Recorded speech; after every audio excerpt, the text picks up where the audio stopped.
Then hello everyone to our online seminar on interval methods and control. And yeah, in order to introduce today's speaker, I'll hand over the microphone to Takdim. Okay, thank you, Andrea. So let me introduce our speaker today. So he's my PhD student, Dang-Khai Nguyen.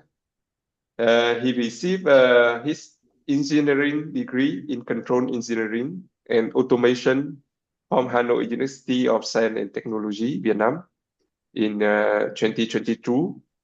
And after that, he continued with me a PhD in automatic control at the Conservatoire National des Arts et Métiers, France. And his work is about fault detection and interval observer. So today he will give a talk about robust interval estimation of state and unknown inputs for linear continuous time systems and L1 gain characterization. So, Kai, please go ahead. The floor is yours. Yeah. Thank you. Thank you, Mr. Tak. So, good afternoon, everyone. Welcome to my presentation. Welcome to my presentation in the 82 online seminar of interval methods in control engineering. And my name is Dang-Khai Nguyen, and I'm the third year PhD student who work in the CEDRIC laboratory in Conservatoire National des Arts et Métiers, Paris, France. Right now, I'm working under the supervision of Mr. Tarek Gaisi and Mr. Decoupling. And today, I will talk about the robust interval estimation of state and unknown input for linear continuous time system with an L1 gain characterization. Our work here has been published in 82 edition of the European Journal of Control. So I will come to the content, the main content of my presentation.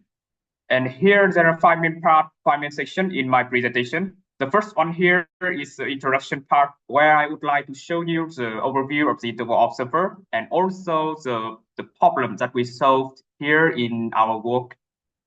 And in my presentation also, I would like to introduce two approach to show you the approach that we can use to solve the problem that I show you in the first section. One is the previous approach, and one is our approach here, our proposed method with the TNL unknown input observer for the linear continuous time system. And in each approach, I will show you the process of the state estimation and also the unknown input part estimation part. After showing the approach, I will give you the numerical simulation part, where I will introduce an example where we can have the comparison between these two methods and we show how efficiency our proposed methods was. And the last section here is the conclusion and the future perspective. And I will come to our first section here with the introduction. So for the overview of the interval observer, the state estimation, also the unknown input signal estimation, they are one of the most significant problem in control theory and automation. Because why do we need to do this? Because not in reality, in practical, it's not possible for us to always have the knowledge, all of the state of the system. So we need to due to the technical problem or due to the financial problem. So we need an algorithm, for example, to estimate this state, and we call observer. Moreover, when our system operates, it can be affected by some model uncertainty or some unknown input signal or some fault, and we call that the unknown input signal, and we call that is the unknown input signal. And if we can reconstruct this fault, we can have more knowledge of the system, and we can have more information. And with this information, we can use it to take the process of diagnosis and prognosis of the system in the future. And interval estimation methods are one of the most effective way to do the task, to do the estimation of the state as also this fault. And there are two main approach here to do this task, to do the interval estimation. The first one, we have the set-based method with a set membership observer with the work of Mr. Tang in 2020. And there is a second approach here with the interval observer, which is the one I will use here. They were first introduced in the work of Mr. Guze in 2000, and then it has developed in various ways. And with the work of Mr. Raisi in 2020 is an example. I would like to show you the figure here that summarizes what we would need to do when we construct the interval observer. Here we have for example, we have the red curve here that represents our real state of the system. Our mission here is to construct two bounds of it, the blue curve one and the green curve one here, to construct the interval observer, the interval bound of this state. And yes, from the figure we can figure out that there are two main important property for the interval observer. The first one here is that we need to consider about the error system and its positivity, positivity. It means that if we consider the error, for example, the error of between the upper bound and our real, also the error of the lower bound here with our real state here, it must be greater than 0 for all time. And the second property here we need to consider is that its stability, which means that if we consider, for example, the combination of the upper bound and the lower bound error, if this error system they convert to 0 when the time comes to infinity, it means that our error system they are stable. So that's all for the knowledge of the interval observer property we need to consider, we need to notice. And I will introduce the problem here that we have to solve. To construct the interval observer for this following linear continuous time system, we can have the state, our state here is t, yt, ut, w, v.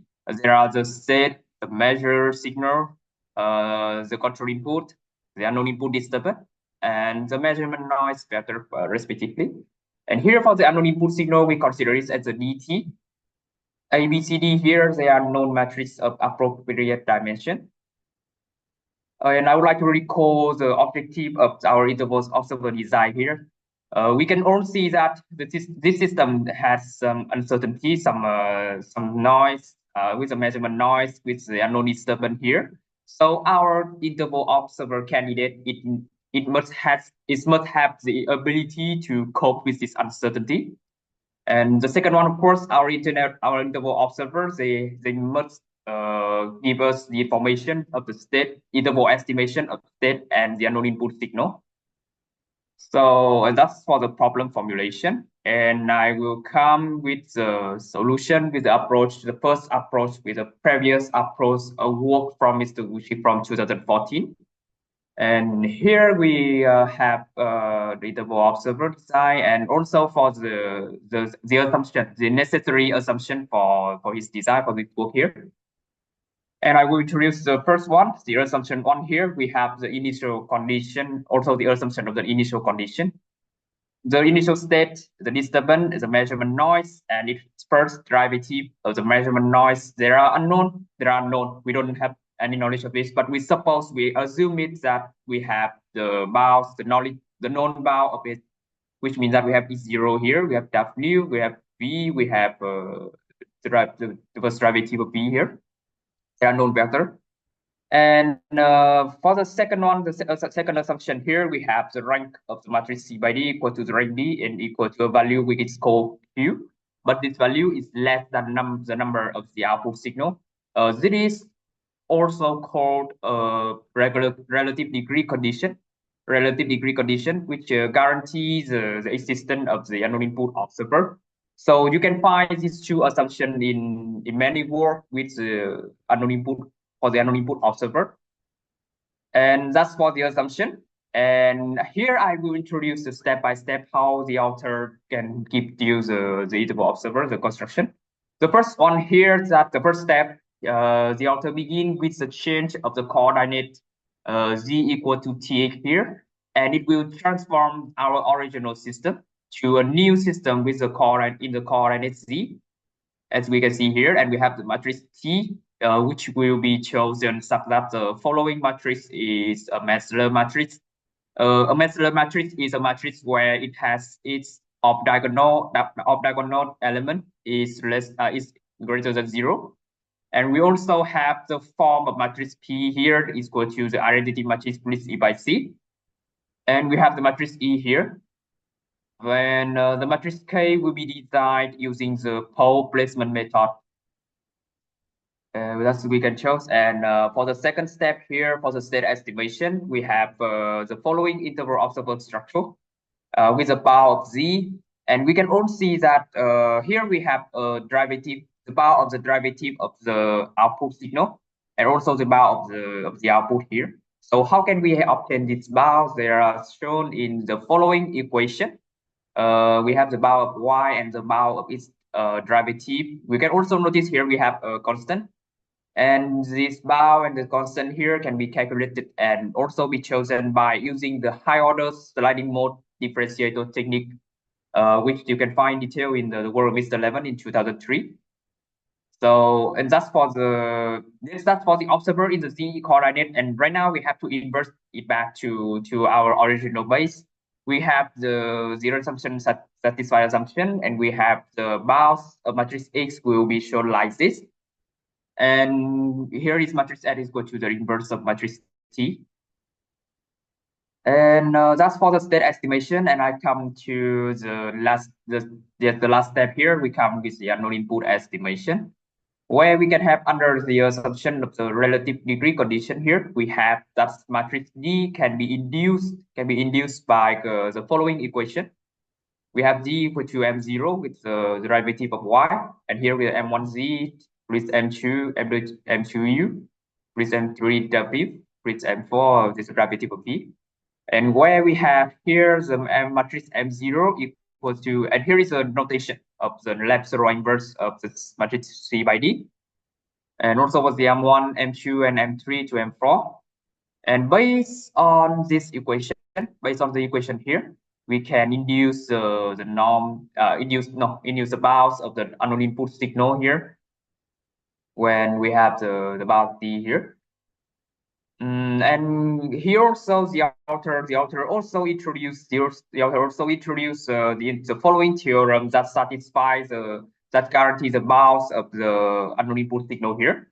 We have if there is a positive constant rho here greater than 0, then we can guarantee that the observer will have if we consider the limitation here is a difference between our unknown input signal and the estimation. If this and when the time comes to infinity, this limitation will less than the positive rho. We can see the detail of the proof in his work there. So that's all for the previous approach. We have the state estimation, we have the unknown input estimation. So compared to right now, I would like to show you our approach, our proposed method here to construct the interval observer, a TNL unknown input observer for linear continuous time system. And our objective, our contribution here is that we try to extend our TNL approach, to the continuous time linear system affected by the unknown input, by an unknown input signal. And because in the existing literature, the TNL approach, they are well known for the linear discrete time system, but there are not so many works for the continuous time case. So this approach will give us more desired degree of freedom and without using so many coordinate change. And the second one here is the second objective here was in our research here is that we try to change the way we evaluate the robust stability of the error system here. The error system will be derived by combining the upper and the lower bound aerodynamic, and we will construct a condition based on the M1 norm and treat it as the linear programming problem. And this approach will be different compared to other work in the existing literature. Normally, we can use for example, we can use a quadratic Lyapunov function to to evaluate the stability of the system. But here we use another approach to do that task. And I would like to give you some useful definition and the lemma here. We have a definition of a Mesler matrix where we have all of this top diagonal. I told that, and here's the second lemma here when we have the inequality between of a vector which is bounded and a constant matrix. We have the following inequality, and also we have a lemma to solve the general solution of a product of a matrix here, where we can have the matrix X will have the form like this, and the matrix K is a randomized arbitrary matrix. And I would like to show you one important lemma here that we use. It's about the evaluation, the robust stability of a positive continuous time LTI system. And supposing that we have a continuous time, a positive one, LTI system, linear time invariant system here in the following form. And this system will be asymptotically stable if and only if there is a positive vector lambda here and a scalar gamma greater than 0. Thus, the following linear programming problem is feasible. And in this case, we have the one gain of the transfer function between the input signal and the output signal is lower than gamma. So that's all for the definition and the lemma here. And we also use the same assumption as the previous approach. And here is a figure that I would like to introduce to summarize our approach here. We will begin with our original system, means our coordinate here, and after that we will try a decoupling technique here to separate the unknown input part and the state variable estimation process here. We can have the state estimation in with interval observer using the TNL technique. And after that, we can inverse it back to our state estimation with the coordinate X. And with this information, with this knowledge of the system, we can use it to estimate the unknown input signal. So that's for the sort of summarize, and I will go into detail in this part. So we will begin with the non-singular state transformation that we will use to use the decoupling technique. We have the matrix M here. The relationship is equal to mz, and here matrix M has the form of matrix D and G. Matrix D here we already know, and matrix G here we can show that only the determinant of matrix M is not equal to 0. And the rank of this matrix is full column rank. I will show you the form of matrix E later. And we obtain a new system in the coordinate here, where we have matrix A0, B0, and matrix D0. You can notice that we have a form here of matrix D0 is equal to, it has a form of identity matrix and the 0 vector, for example.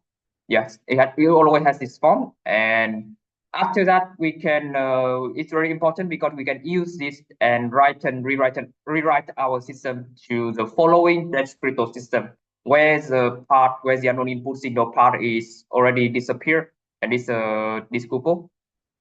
We can have the following formula. We have E by Z here, and we have the A title, B, I, and C title, the new one. And we have the form matrix E here with the 0 matrix and the identity matrix here.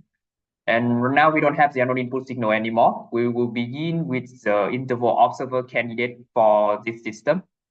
We will focus on the two variables. We have the upper bound of Z and we have the lower bound of Z here. Other variable like up C or like Z hat here, they are intermediate variable. And one special characteristic of a TNL observer here is that we have the matrix T and an L there. They will be designed to satisfy the following equation when we have T by E plus N by C total is equal to identity matrix. And that's for the observer. And after obtaining the bound of Z, we can we can inverse it back to our original system here by applying the lemma for the inequality of the vector and the constant matrix. But of course, we have to prove it that our observer has the stability, the positivity and the stability, also the property, two main important property here. So we will consider the following the error equation. And we have the upper bound arrow and the lower bound arrow here. We have the bounds of Z and and the bound of Z, the upper bound and the lower bound here. And also the error between the intermediate variable, as we can all see here. And here in the equation 21, we construct a relationship between them, between the error of the main variable here with Z and the intermediate variable of Z. But we need to consider its dynamic also. So we take the derivative of this and we have obtaining this equation. And also we consider the sum between of the upper and the lower estimation error. And we come to the dynamics of the error of the sum of the error of the main variable and the relation between with the error of the intermediate variable. But here is still it's not the same, so we have to make some more transformation.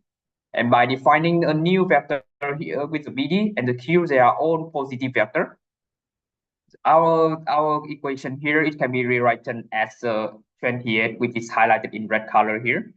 With the dynamic of E is equal to T by A tile minus L by C tile.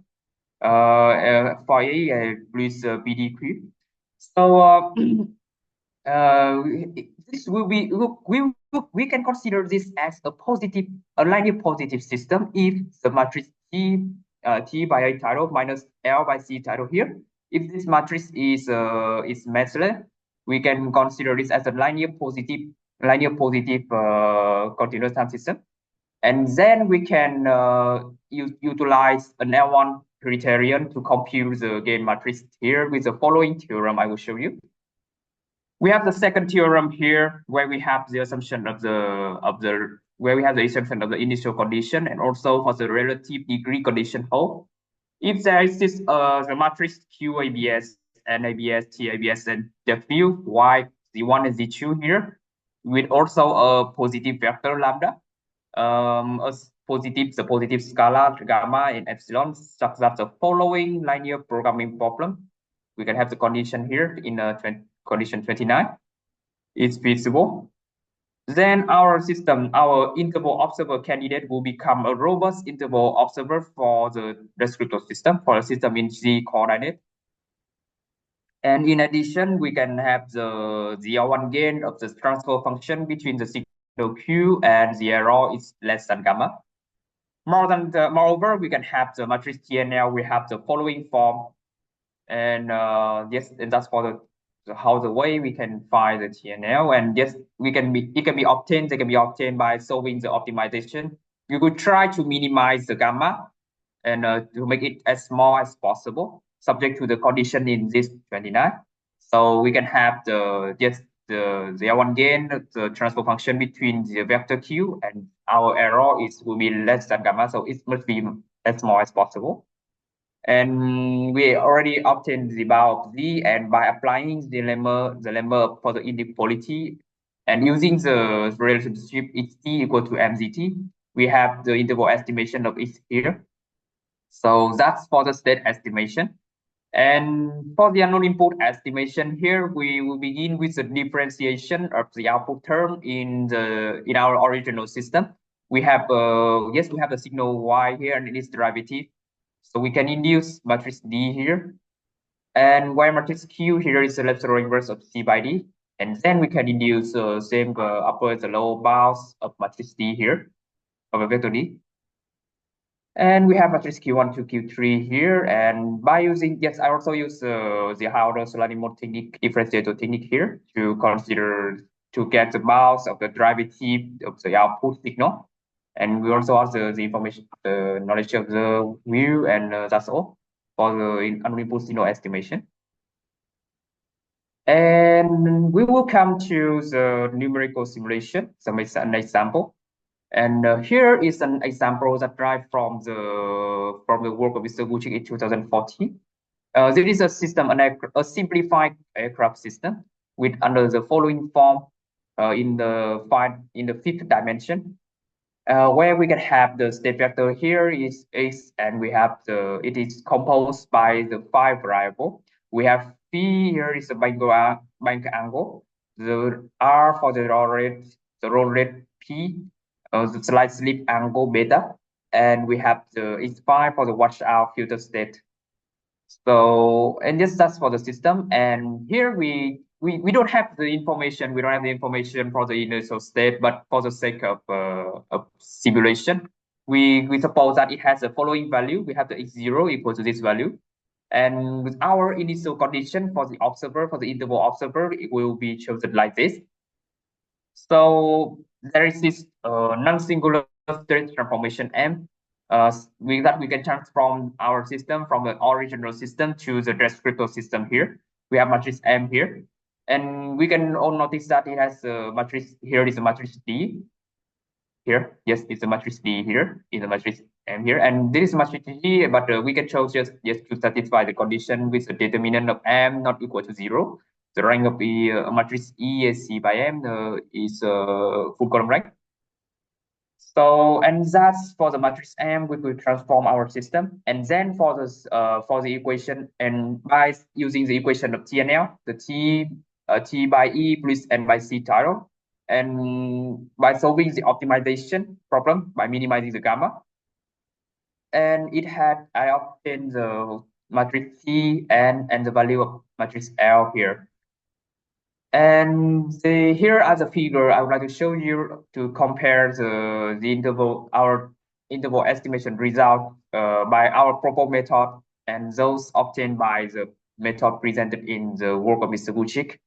And in the following figure, we have five dimension and Q with the dimension of unknown input here is equal to 2.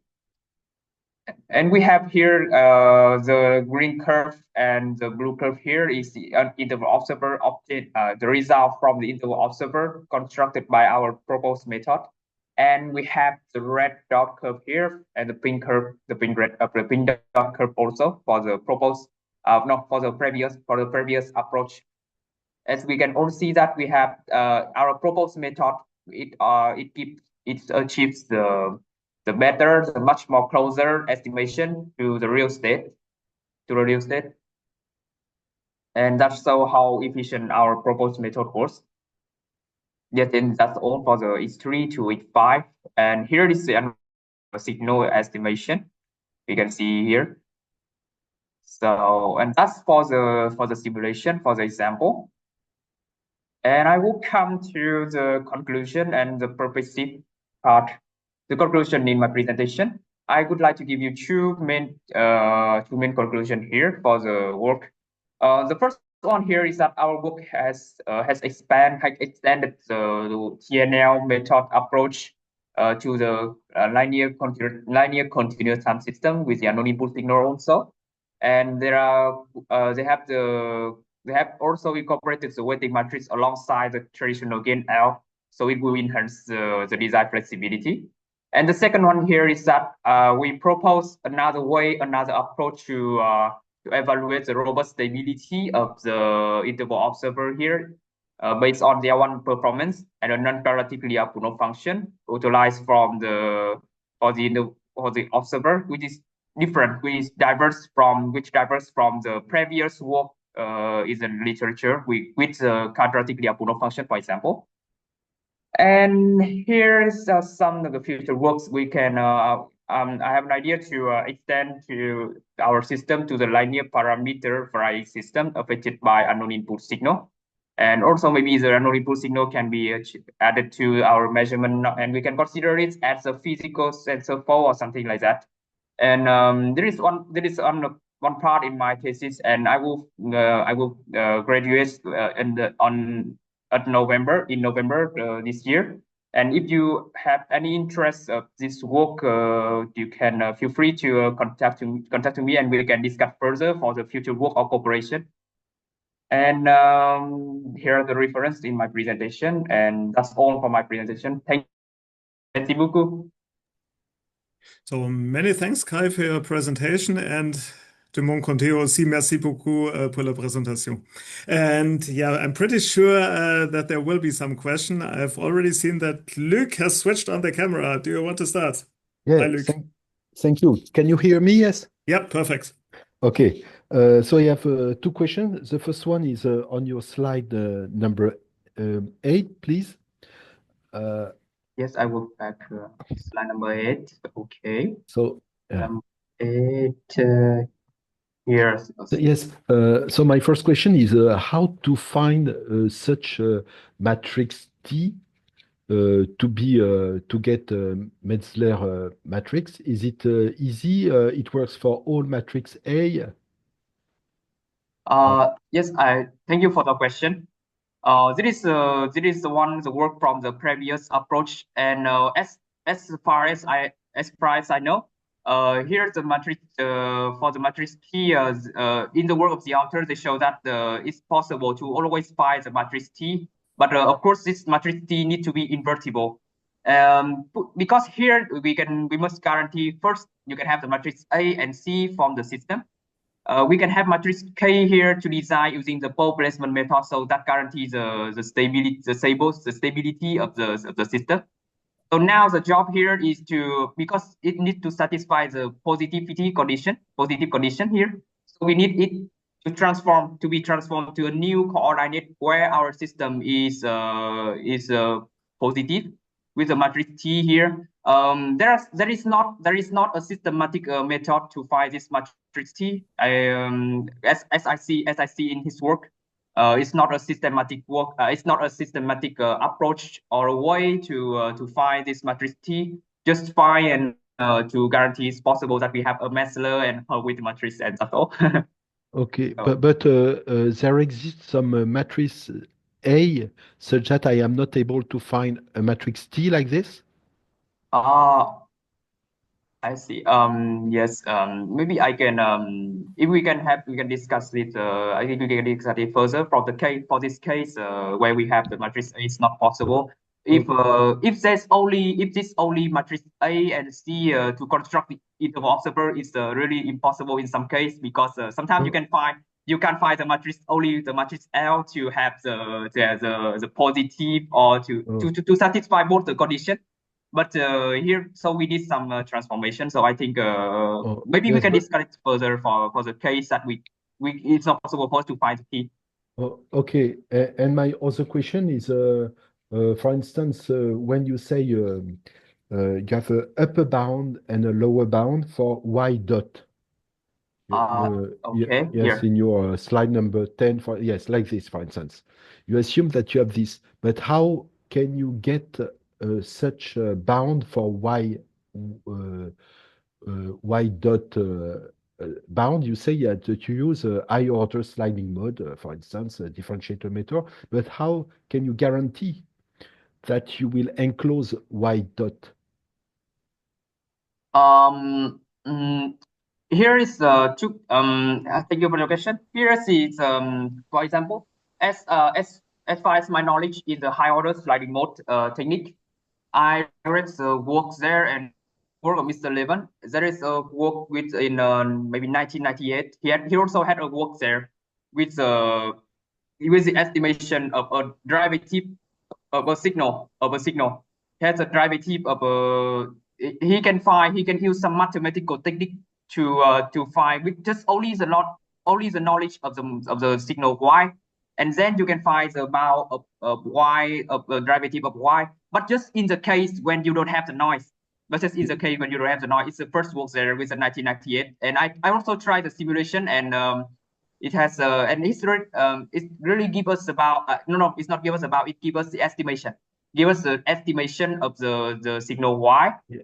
And after that, in this work in 2003, and you can see that we have the bounds.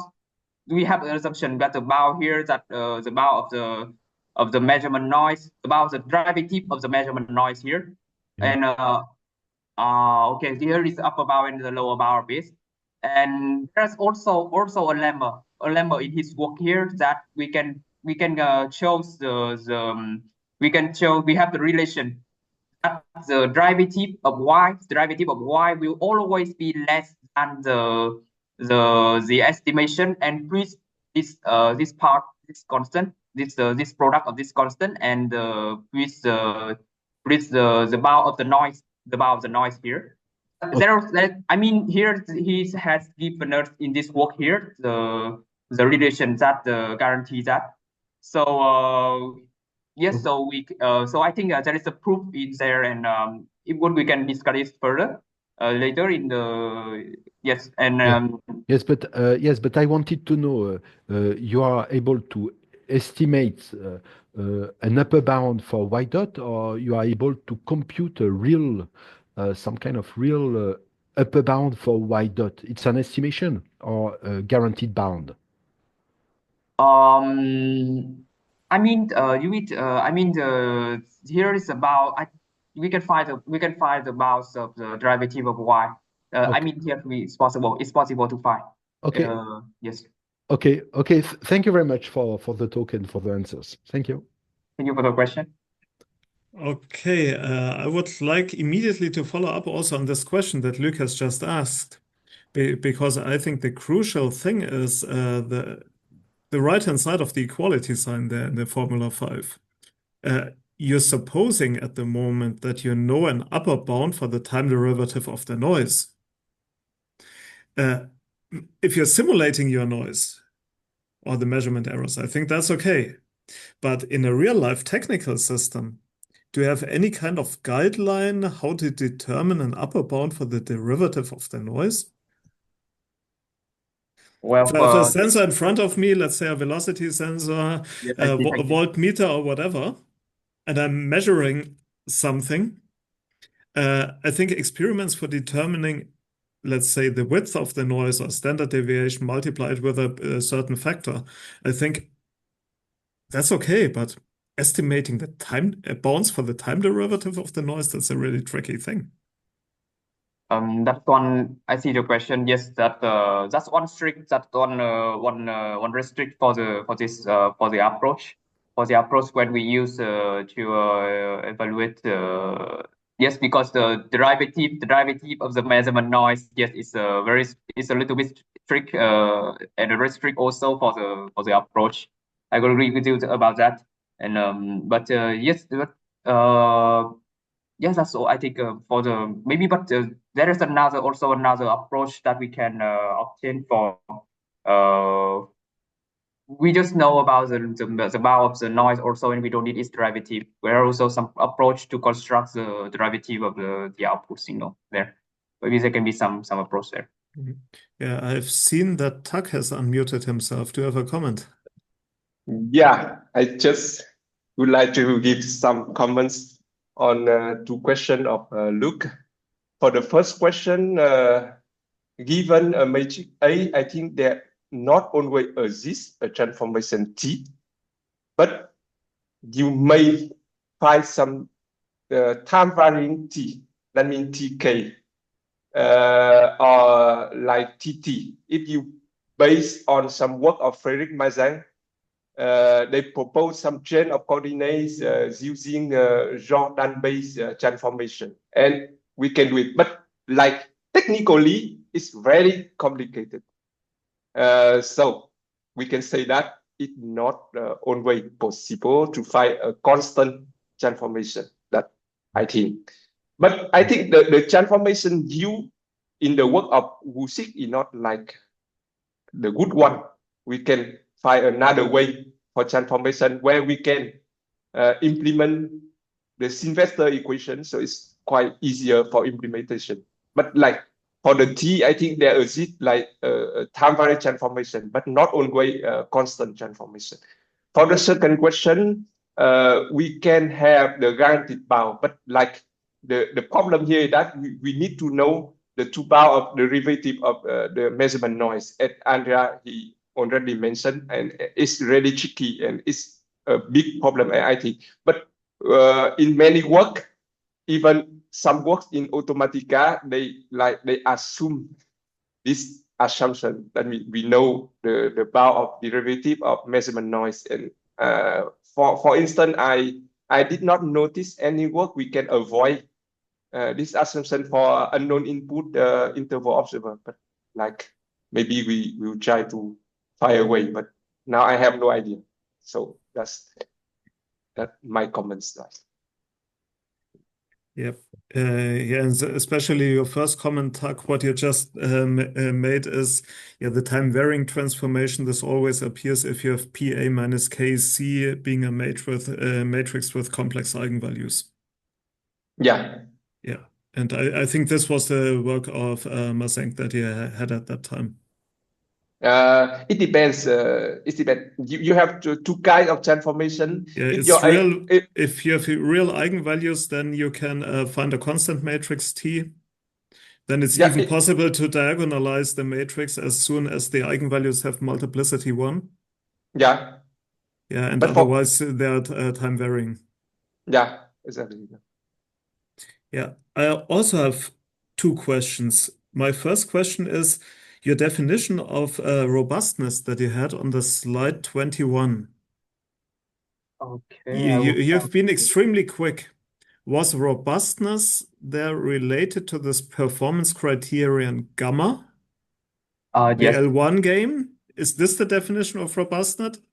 Or is it how sensitive the interval width is with respect to the initial uncertainty of the state at the initial point in time? Or is it also robustness somehow with respect to parameter uncertainty or something else? Thank you for the question. As you understood well, just for the robustness okay, we can consider here we have the I mean for the robustness, as I understand your this means that for the robustness here with the gamma. I mean here is that we will try to because we have the interval right now, we can guarantee that it has it has the interval. I mean the interval observer here, it has the bound. It already has the bound for the state that we can find about the state. But to minimize the bound, right? To minimize the bounds as possible, so that we can have the accurate estimation, more accurate estimation, more than just about, we can just have a more accurate estimation. So here we consider here, as we can see here, we will try to minimize this bound by just because here we have the A1 gain of the transfer function. The transfer function here we have the vector Q has the form in this. We can notice that the matrix, the vector Q here is combined, is composed. It is composed by the bound of the disturbance and the bound of the measurement noise here.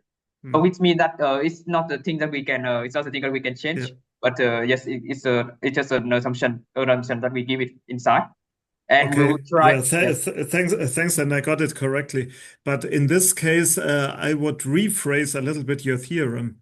I would write your observer is robust against the magnitude of the disturbances. This is how I would write it, because otherwise this sentence that you have in the theorem could be misunderstood with a different notion of robustness, and this would be a parametric uncertainty. And I think when typically talking about robust control or robust estimation, you take into consideration uncertainty in parameters. And this is something that you do not do here. If you just rewrite it in the form, you have either optimality with respect to the diameters of the uncertain noise processes, or that you have robustness against the noise, your W and V. I would say it's okay, but I would just rephrase it a bit. Okay, yeah, and the other question that I had is something, I think it was on the slide 14. Slide 14, okay. Where this figure. Yes, the diagram. Exactly this diagram here. Now, what you have is more or less, let's say that's a sequential estimation scheme. You're doing a transformation of the state or the state space, then you're estimating in the z coordinates, and then you're transforming the result back. Now, the question that I have here on this figure is, you have optimality in the transformed coordinates. How large is pessimism that you get from the transformation? Is this also something that needs to be taken into consideration? Or is there something not only find a matrix T, like Luke's question before, but is there also an optimal choice of T where, depending on the choice of T, you would reduce the effect of either the process or the measurement noise? Yes, I see your idea here, the complementary. That's really nice. Yeah, I see. Yes, that's the thing that we also work on. We also work on for that because yes, of course, for the for the existence of matrix T is not hard to see, but yes, for optimal one, for the case that we can have the less widen, because yes, for the inverse, more or less it will give us the widen, a little bit widen for the estimation. So that's just to find the optimal one. We will still continue the work in that to have a really good, the best one, the best T, the best transformation to the work. That's we will because I think this change of coordinates, the choice of T, this always introduces some kind of wrapping effect. You're rotating the input or the process noise uncertainty, those corresponding intervals, and they rotate it back afterwards. That's true. Yeah, and if you have a poorly chosen matrix, then you may have a good observer in the transformed coordinates, but something where the wrapping effect with respect to the noise really just comes into play. Right. That's true. That's true. And okay, then let's see. Is there anyone else who has a question?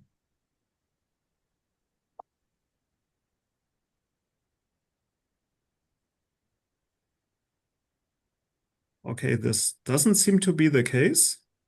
Then, yeah, before wishing you a nice weekend, I would like to advertise for one thing, and one thing for which I would like to advertise is the upcoming swim workshop, the summer workshop on interval methods, which will take place in Rennes, starting on the 30th of June.